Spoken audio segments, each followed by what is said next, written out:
O desejado de todas as nações. Capítulo 50. Por entre laços. Este capítulo se baseia em João capítulo 7, versos 16 a 36, versos 40 a 53 e capítulo 8, versos 1 a 11. Todo o tempo que Jesus passou em Jerusalém foi vigiado de perto por espias. Dia a dia eram tentados novos ardis para reduzi-lo ao silêncio. Os sacerdotes e principais estavam à espreita para o enlaçar. Faziam planos para detê-lo por violência, mas isto não era tudo. Queriam humilhar diante do povo esse rabi galileu. No primeiro dia de seu aparecimento na festa, haviam se dirigido a ele perguntando com que autoridade ensinava. Queriam desviar a atenção que convergia para ele para a questão do direito que tinha de ensinar e assim para a importância e autoridade deles próprios. A minha doutrina não é minha, disse Jesus, mas daquele que me enviou. Se alguém quiser fazer a vontade dele, pela mesma doutrina conhecerá se ela é de Deus ou se eu falo de mim mesmo. Jesus enfrentava a esses cavilosos, não respondendo ao seu ardil, mas revelando a verdade vital à salvação da alma. A percepção e apreço da verdade, disse ele, depende menos da mente que do coração. A verdade deve ser recebida na alma, exige a homenagem da vontade. Se a verdade pudesse ser submetida unicamente à razão, o orgulho não serviria de obstáculo à recepção da mesma, mas deve ser recebida mediante o operar da graça no coração, e sua recepção depende da renúncia de todo o pecado que o Espírito de Deus revela. As vantagens do homem para obter o conhecimento da verdade, por grandes que sejam, não lhe aproveitarão coisa alguma, a menos que o coração esteja aberto para receber a mesma verdade e haja conscienciosa renúncia de todo hábito e prática opostos a seus princípios. Aos que assim se entregam a Deus, tendo sincero desejo de conhecer e fazer-lhe a vontade, a verdade se revela como o poder divino para a salvação. Esses serão capazes de distinguir entre o que fala por Deus e o que fala de si mesmo. Os fariseus não puseram sua vontade ao lado da vontade divina. Não buscavam conhecer a verdade, mas procuravam uma desculpa para a ela se esquivar. Cristo mostrou que era por isso que não lhe entendiam os ensinos. Deu então uma prova pela qual o verdadeiro mestre devia ser distinguido do enganador. Quem fala de si mesmo busca a sua própria glória, mas o que busca a glória daquele que o enviou, esse é verdadeiro e não há nele injustiça. O que busca a sua própria glória está falando apenas de si mesmo. O espírito de interesse egoísta traz sua origem. Mas Cristo buscava a glória de Deus, falava as palavras de Deus. Tal era o testemunho de sua autoridade como mestre da verdade eterna. Cristo deu aos rabis uma prova de sua divindade, mostrando que lia o coração deles. Sempre, desde a cura de Betesda, vinham tramando sua morte. Estavam assim quebrantando a lei que professavam defender. Não vos deu Moisés a lei? Disse ele, e nenhum de vós observa a lei. Por que procurais matar-me? Como relâmpago, essas palavras revelaram aos rabis o abismo de ruína em que estavam a ponto de imergir. Sentiram-se por um instante cheios de terror. Viram achar-se em luta com o poder infinito, mas não queriam ser advertidos. A fim de manter sua influência sobre o povo, era preciso ocultar os desígnios homicidas que tinham.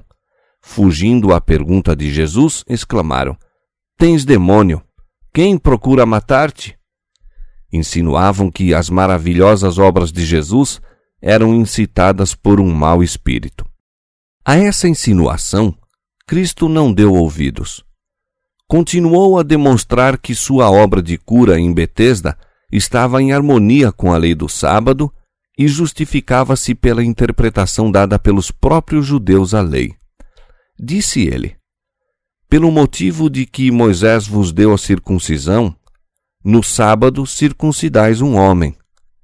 Segundo a lei, toda criança devia ser circuncidada ao 8º dia. Se o tempo designado caísse no sábado, o rito devia, contudo, ser cumprido. Quanto mais deve estar em harmonia com o espírito da lei, curar de todo um homem no sábado? E advertiu-os a não julgar segundo as aparências, mas segundo a reta verdade. Os principais emudeceram, e muitos dentre o povo exclamaram: não é este o que procuram matar? E ei-lo aí está falando abertamente e nada lhe dizem. Porventura sabem verdadeiramente os príncipes que este é o Cristo? Muitos dentre os ouvintes de Cristo, moradores em Jerusalém, não ignoravam as tramas dos principais contra ele e por uma força irresistível sentiram-se atraídos para Jesus.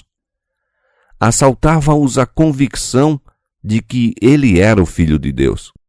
Mas Satanás achava-se pronto a sugerir dúvidas, e para isso estava o caminho preparado pelas próprias ideias errôneas que tinham quanto ao Messias e sua vinda. Acreditava-se em geral que Cristo havia de nascer em Belém, mas depois de algum tempo desapareceria e, à sua segunda aparição, ninguém saberia de onde ele vinha. Não poucos sustentavam que o Messias não teria nenhum parentesco natural com a humanidade. E devido ao conceito popular de a glória do Messias não se cumprir em Jesus de Nazaré, muitos deram ouvidos à sugestão. Todavia, bem sabemos de onde este é, mas quando vier o Cristo, ninguém saberá de onde ele é. Ao assim vacilarem entre a dúvida e a fé, Jesus lhes descobriu os pensamentos e lhes respondeu: vós conhecei-me e sabeis de onde sou. E eu não vim de mim mesmo, mas aquele que me enviou é verdadeiro, o qual vós não conheceis. Pretendiam saber qual deveria ser a origem de Cristo, mas achavam-se em completa ignorância da mesma. Houvessem vivido em harmonia com a vontade de Deus, e teriam conhecido seu Filho quando este se lhes manifestou. Os ouvintes não podiam deixar de entender as palavras de Cristo. Eram claramente uma repetição do que pretendera em presença do Sinédrio muitos meses atrás, quando se declarara o Filho de Deus. Como os principais haviam então procurado tramar-lhe a morte, assim tentavam agora apoderar-se dele. Foram impedidos, porém, por invisível poder que lhes pôs limite à fúria, dizendo-lhes: até aí irás, e não mais adiante. Entre o povo, muitos creram nele e diziam: quando Cristo vier, fará ainda mais sinais do que os que este tem feito? Os chefes dos fariseus, que observavam ansiosamente a marcha dos acontecimentos, notaram as expressões de simpatia entre a multidão. Correndo para o chefe dos sacerdotes, formularam seus planos para o prenderem. Combinaram, entretanto, apoderar-se dele quando estivesse só, pois não ousavam prendê-lo em presença do povo. Outra vez tornou Jesus manifesto que lhes lia o desígnio. Ainda um pouco de tempo estou convosco, disse Jesus, e depois vou para aquele que me enviou. Vós me buscareis e não me achareis, e onde eu estou, vós não podeis vir. Em breve encontrariam refrigério para além do escárnio e do ódio deles. Subiria para o Pai, para ser novamente o adorado dos anjos, e ali jamais poderiam chegar seus assassinos. Os rabinos zombeteiramente disseram: para onde irá este que o não acharemos? Irá porventura para os dispersos entre os gregos e ensinará aos gregos? Mal pensavam esses cavilosos que em suas escarnecedoras palavras descreviam a missão de Cristo. Todo dia estenderá ele as mãos a um povo rebelde e contradizente. No entanto, seria achado pelos que o não buscavam, a um povo que não perguntava por ele seria manifestado. Romanos capítulo 10, versos 20 e 21. Muitos que estavam convencidos de que Jesus era o Filho de Deus foram transviados pelo falso raciocínio dos sacerdotes e rabis. Estes mestres haviam repetido com grande efeito as profecias referentes ao Messias, de que ele há de reinar no monte de Sião e em Jerusalém, e então perante os seus anciãos haverá glória, que há de dominar de mar a mar e desde o rio até as extremidades da terra. Isaías capítulo 24, verso 23 e Salmo 72, verso 8. Faziam então comparações desdenhosas entre a glória aí descrita e a humilde aparência de Jesus. As próprias palavras da profecia eram pervertidas de modo a sancionar o erro. Houvesse o povo com sinceridade estudado a palavra por si mesmo e não se teria transviado. O capítulo 61 de Isaías testifica que Cristo havia de fazer a própria obra que realizou. O capítulo 53 apresenta sua rejeição e sofrimentos no mundo, e o 59 descreve o caráter dos sacerdotes e rabinos. Deus não força os homens a abandonarem sua incredulidade. Acha-se perante eles a luz e as trevas, a verdade e o erro. Cumpre-lhes decidir qual aceitarão. O espírito humano é dotado da faculdade de discriminar entre a verdade e o erro. É o desígnio de Deus que não se decidam por impulso, mas pelo peso da evidência, comparando cuidadosamente escritura com escritura. Houvessem os judeus posto à margem seus preconceitos e comparado as profecias escritas com os fatos que caracterizavam a vida de Jesus, e teriam percebido uma bela harmonia entre as profecias e seu cumprimento na vida e ministério do humilde Galileu. Muitos, hoje em dia, se acham enganados da mesma forma que os estavam os judeus. Os mestres religiosos leem as Escrituras à luz de seu próprio entendimento e das tradições, e o povo não examina a Bíblia por si mesmo, nem julga por si o que é a verdade, mas renuncia a seu próprio juízo e confia a alma aos guias. A pregação e ensino de sua palavra é um dos meios ordenados por Deus para a difusão da luz, mas devemos submeter o ensino de todo homem à prova da Escritura. Quem quer que estude a Bíblia com oração, desejando conhecer a verdade a fim de obedecer-lhe, receberá divina iluminação. Esse compreenderá as Escrituras. Se alguém quiser fazer a vontade dele, pela mesma doutrina conhecerá. No último dia da festa, os oficiais enviados pelos sacerdotes e principais para prenderem a Jesus voltaram sem ele. Foram raivosamente interrogados. Por que o não trouxestes? Com solene expressão responderam: Nunca homem algum falou assim como este homem. Endurecidos como se achavam seus corações, abrandaram-se às palavras dele. Enquanto Jesus estava falando no pátio do templo, haviam vagueado ali por perto a fim de descobrir qualquer coisa que pudesse ser voltada contra ele. Escutando-o, porém, esqueceram o objetivo para o qual ali os tinham enviado. Ficaram como arrebatados. Cristo revelou-se-lhes a alma. Viram aquilo que sacerdotes e principais não queriam ver, a humanidade inundada com a glória da divindade. Voltaram tão cheios desse pensamento, tão impressionados por suas palavras, que, ante a pergunta Por que não o trouxestes? Só puderam replicar: Nunca homem algum falou assim como este homem. Os sacerdotes e principais, ao acharem-se a princípio na presença de Cristo, experimentaram a mesma convicção.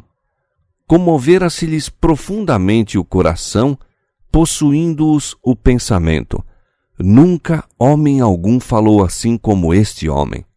Mas sufocaram a convicção do Espírito Santo. Agora, enfurecidos por serem os próprios instrumentos da lei influenciados pelo odiado Galileu, exclamaram: Também vós fostes enganados? Creu nele porventura algum dos principais ou dos fariseus? Mas esta multidão, que não sabe a lei, é maldita. Aqueles aos quais é pregada a mensagem da verdade, raras vezes perguntam se ela é verdadeira, mas sim por quem ela é defendida. Multidões a avaliam pelo número dos que a aceitam, e faz-se ainda a pergunta: creu qualquer dos homens eruditos ou dos guias religiosos? Os homens não são, hoje em dia, mais favoráveis à verdadeira piedade do que nos dias de Cristo.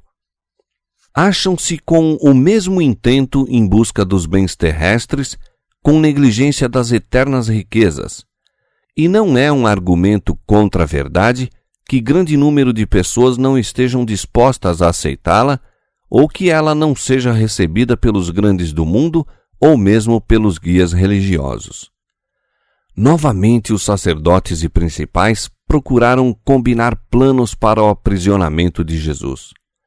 Insistiram em que, fosse ele por mais tempo deixado em liberdade, desviaria o povo dos chefes estabelecidos e o único meio seguro era fazê-lo emudecer quanto antes. No maior calor de sua discussão, foram repentinamente detidos. Nicodemos perguntou: Porventura condena a nossa lei um homem sem primeiro o ouvir e ter conhecimento do que faz? Fez-se silêncio na assembleia. As palavras de Nicodemos penetraram-lhes na consciência. Não podiam condenar um homem que não fora ouvido. Não foi, entanto, só por esse motivo que os altivos príncipes permaneceram em silêncio, fixando aquele que ousara falar em favor da justiça. Ficaram surpreendidos e enfadados de que um dentre eles houvesse sido tão impressionado pelo caráter de Jesus que emitisse uma palavra em sua defesa. Recobrando-se de seu espanto, dirigiram-se a Nicodemos com picante sarcasmo: És tu também da Galileia? Examina e verás que da Galileia nenhum profeta surgiu. Todavia, o protesto deu um resultado à cessação dos movimentos do conselho. Os principais não podiam executar seu desígnio e condenar a Jesus sem um exame. Momentaneamente derrotados, cada um foi para sua casa. Porém, Jesus foi para o Monte das Oliveiras. Da excitação e burburinho da cidade, das turbas ansiosas e dos rabinos traidores, desviou-se Jesus para a quietação do olival, onde podia encontrar-se a sós com Deus. De manhã cedo, porém, regressou ao templo e, reunindo-se-lhe o povo em volta, sentou-se e pôs-se a ensiná-los. Foi em breve interrompido.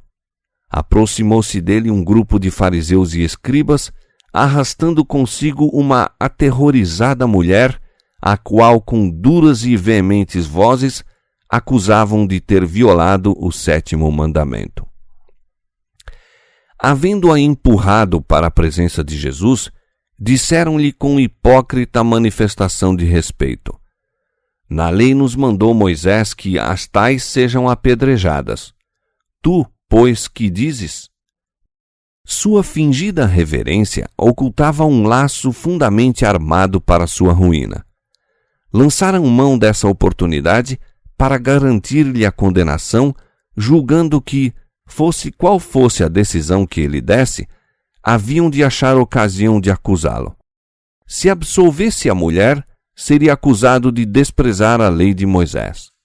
Declarasse-a ele digna de morte, e seria denunciado aos romanos como assumindo autoridade que só a eles pertencia. Jesus contemplou um momento a cena. A trêmula vítima em sua vergonha, os mal encarados dignitários destituídos da própria simpatia humana. Seu espírito de imaculada pureza recuou do espetáculo. Bem sabia para que fim fora levado esse caso. Lia o coração e conhecia o caráter e a história da vida de cada um dos que se achavam em sua presença. Esses pretensos guardas da justiça haviam eles próprios induzido a vítima ao pecado a fim de deitarem a Jesus uma armadilha. Sem dar nenhum indício de lhes haver escutado a pergunta, inclinou-se e, fixando no chão o olhar, começou a escrever na terra. Impacientes ante sua demora e aparente indiferença, os acusadores aproximaram-se, insistindo em lhe atrair a atenção sobre o assunto. Ao seguirem, porém, com a vista o olhar de Jesus, fixaram-na na areia aos seus pés e transmudou-se-lhes o semblante. Ali, traçados perante eles, achavam-se os criminosos segredos de sua própria vida. O povo, olhando, reparou na súbita mudança de expressão e adiantou-se para descobrir o que estavam eles olhando com tal espanto e vergonha. Com toda a sua professada reverência pela lei, esses rabis, ao trazerem a acusação contra a mulher, estavam desatendendo às exigências da mesma. Era dever do marido mover ação contra ela e as partes culpadas deviam ser igualmente punidas. A ação dos acusadores era de todo carecida de autorização. Entretanto, Jesus os rebateu com as próprias armas deles. A lei especificava que, nas mortes por apedrejamento, as testemunhas do caso fossem as primeiras a lançar a pedra. Erguendo-se, então, e fixando os olhos nos anciãos autores da trama, disse Jesus: Aquele que dentre vós está sem pecado, seja o primeiro que atire pedra contra ela. E, inclinando-se, continuou a escrever no chão. Não pusera de lado a lei dada por Moisés, nem fora de encontro à autoridade de Roma. Os acusadores haviam sido derrotados. Então, rotas as vestes da pretendida santidade, ficaram culpados e condenados em presença da infinita pureza. Tremeram de que as ocultas iniquidades de sua vida fossem expostas à multidão, e, um a um, cabisbaixos e confusos, foram se afastando silenciosos, deixando a vítima com o compassivo Salvador. Jesus se ergueu e, olhando para a mulher, disse: Mulher, onde estão aqueles teus acusadores? Ninguém te condenou? E ela disse: Ninguém, Senhor. E disse-lhe Jesus: Nem eu também te condeno. Vai-te e não peques mais. A mulher estivera toda curvada, possuída de temor diante de Jesus. Suas palavras: Aquele que dentre vós está sem pecado, seja o primeiro que atire pedra contra ela, haviam-lhe soado qual sentença de morte. Não ousava levantar os olhos para o rosto do Salvador, mas aguardava em silêncio a condenação. Atônita, viu os acusadores partirem mudos e confundidos. Então chegaram-lhe aos ouvidos as palavras de esperança: Nem eu também te condeno. Vai-te e não peques mais. Comoveu-se-lhe o coração e ela se atirou aos pés de Jesus, soluçando em seu reconhecido amor e confessando com amargo pranto os seus pecados. Isto foi para ela o início de uma nova vida, vida de pureza e paz, devotada ao serviço de Deus. No erguimento dessa alma caída, operou Jesus um milagre maior do que na cura da mais grave enfermidade física. Curou a moléstia espiritual que traz a morte eterna. Essa arrependida mulher tornou-se um de seus mais firmes seguidores. Com abnegado amor e devoção, retribuiu-lhe a perdoadora misericórdia. Em seu ato de perdoar a essa mulher e animá-la a viver a vida melhor, resplandece na beleza da perfeita justiça o caráter de Jesus. Conquanto não use de paliativos com o pecado, nem minore o sentimento da culpa, procura não condenar, mas salvar. O mundo não tinha senão desprezo e zombaria para essa transviada mulher, mas Jesus profere palavras de conforto e esperança. O inocente se compadece da fraqueza da pecadora e estende-lhe a mão pronta a ajudar. Ao passo que os fariseus hipócritas denunciam, Jesus lhe recomenda: vai-te e não peques mais. Não é seguidor de Cristo aquele que, desviando os olhos, se afasta do transviado, deixando-o sem advertência prosseguir em sua degradante carreira. Os que são mais prontos a acusar a outros e zelosos em os levar à justiça são frequentemente em sua própria vida mais culpados que eles. Os homens aborrecem o pecador, ao passo que amam o pecado. Cristo aborrece o pecado, mas ama o pecador. Será esse o espírito de todos quantos o seguem. O amor cristão é tardio em censurar, pronto a perceber o arrependimento, pronto a perdoar, a animar, a pôr o transviado na vereda da santidade e nela firmar-lhe os pés.